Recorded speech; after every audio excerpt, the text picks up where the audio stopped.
subscribers. Hope you're all well. Just want to start by a shout out to Dave of Timemouth Software in the UK, who gave me some advice on an unrelated video, but we started talking about this, and he said the issue with the because what I noticed in the first video was that address lines were basically dead, weren't working, and he said, well, that could be the CPU or it could be the ROM. So luckily both are socketed. So tried replacing the CPU, looks like it's fixed it.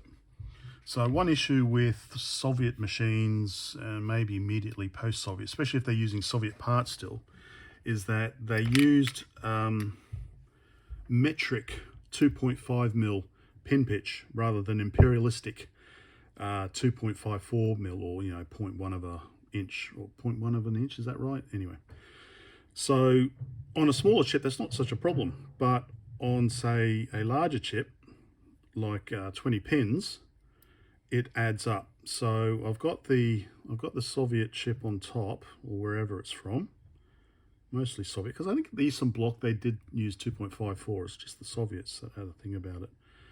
So you can see here, Soviet one on top, genuine Zilog on the bottom. So it's okay, and then we start getting off, and then by the time we hit the 20th pin, we're pretty off. Not a problem so much you can fit it in, like usually with the problem is with the IC sockets. If you want to try and especially turn pin sockets, they will not fit. They will end up bending. It's really annoying. But I've noticed with this socket, it goes in quite nicely. So there is actually enough leeway, enough give, that it will actually fit in. So that's pretty cool. But certainly if I tried to put a say a Western 2.5mm type 2.54mm turn pin socket in there, it won't fit properly. It'll have problems. Anyway, so new CPU, that's the only thing I've changed. I've got everything set up. Let me start the video capture. Okay, and now we power on. And there, it's working. Cool. So now I need to plug up, hook up the keyboard. So I don't know what the RGB pins are. I've just randomly chosen them. I don't know if I got them the right way round. Might need to do a bit of fiddling with that. I'll need to also do a proper power cable. So 5-pin DIN.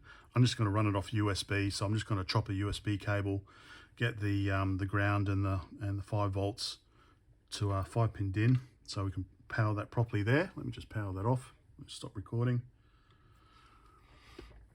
Yep, so do the power cable and plug in the keyboard so that we can test colors, so that we can figure out the correct pinout.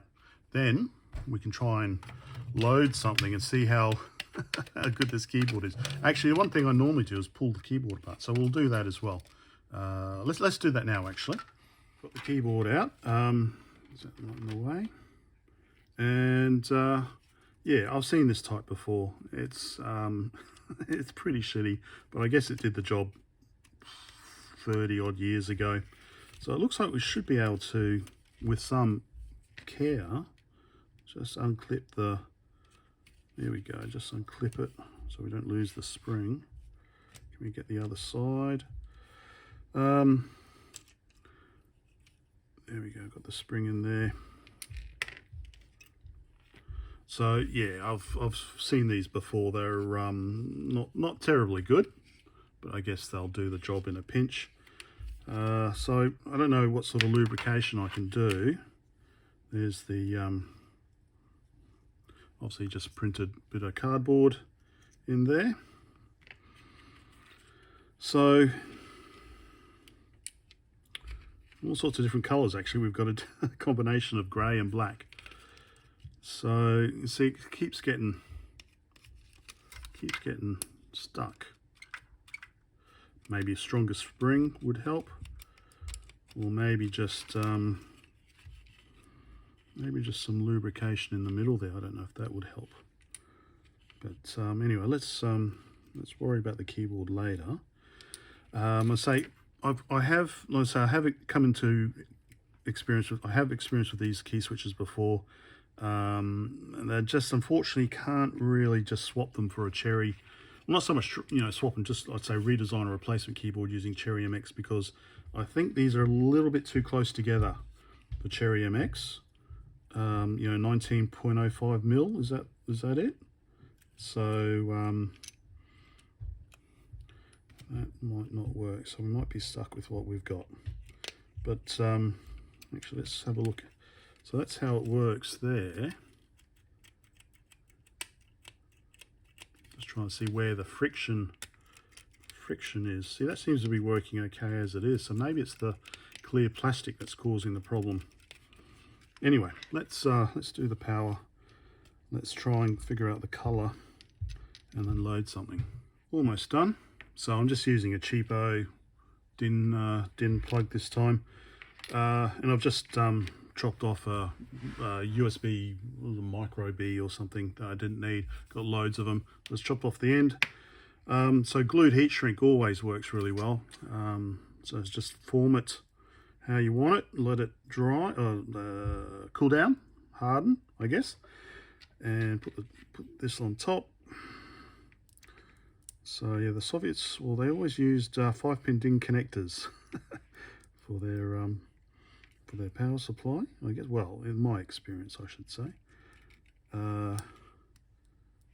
So you know, with the 8080, that was a tri voltage, plus minus 5 and plus 12 volts. So having a 5-pin DIN, you know, obviously made sense. But yeah, still use these for their 5-volt only machines. Mind you, 5-volt only, none of this 9 volts and having to use a linear regulator and stuff. Right, so I finally got that on. So I don't bother using that. I just get another bit of glued heat shrink. I think this is glued heat shrink. Yep. And just basically cut it to size and then shrink it so it fits nicely. Anyway, I'll do that now. That's ready to melt.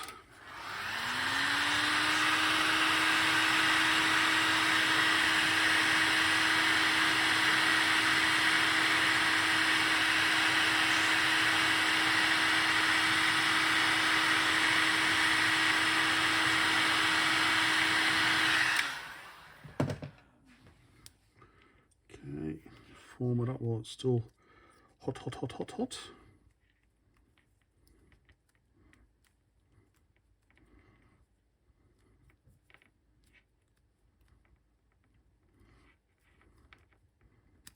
All right, not bad for an amateur effort. That'll do. So that's our USB 5-volt power supply.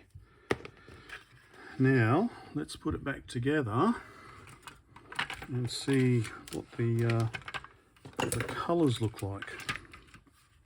Right, I've got the RGB IS pinout sorted. So I think what I might do, so this is just, like I said in my first video, this is just a simple little breakout board I did for VGA, just so I can kind of test to figure out what signals what. Once I know that, then I might design something like this, so a custom or dedicated board, particularly for this machine. So I've found that you can use 5, 6, 7, 8 pin DIN, all with the same footprint. So I've made it for 8 pin, so you can use the same thing. So basically DIN on there, so this is 8, but I only need 5 pins. So 5 pin DIN, then I can just use a 5 pin DIN cable to cable. Just to plug it in, and then VGA output there, like so, rather than having to fiddle around with wires and stuff. So I'll do a custom, although I'm not sure at the moment how to handle this intensity with regards to VGA. I am working on something else, you know, using a Raspberry Pi Pico to generate HDMI, which also would handle the spectrum's intensity bit. So maybe I might do something like that. So I'll do that for next time. What else we need to do is the Zvuk, the sound, zone 5 pin DIN. Now I'm not too sure about this because it's actually got 2 wires plus, we get the keyboard out of the way. In fact, these sockets are, they are very loose, so I found that this was popping out. Anyway, so the Zvuk, the audio, has actually got 3 wires, so I don't know what we've got 3 wires for. So obviously we've got ground in the middle, and then we've got 2 other wires. So in that case, thanks also to PCBWay, I've designed this simple little breakout board. So again, you can put in 5-pin, 6-pin, 7-pin, 8-pin DIN on like that, and then just a header there. And again, you can just plug in a cable and then experiment to figure out what's going on. So in this case, we only need a 3-pin DIN, but yeah, whatever. So I'll do that now. See what we can figure out. Problem now. So let's start recording. Problem is, okay, at the moment is the keyboard. So keys just keep getting stuck. So if I try and type, say 10, one's still stuck down. Okay, now I'm going to delete. You get the idea. Alright, so I was trying to do 10, print. Now it's kind of going, maybe because it has been used for 30 years. S got stuck down. Test. Space.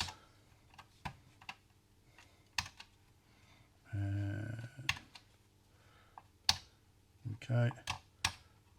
2 got stuck down then. Is this one? Yeah. 0. Oops, 200. That doesn't really matter.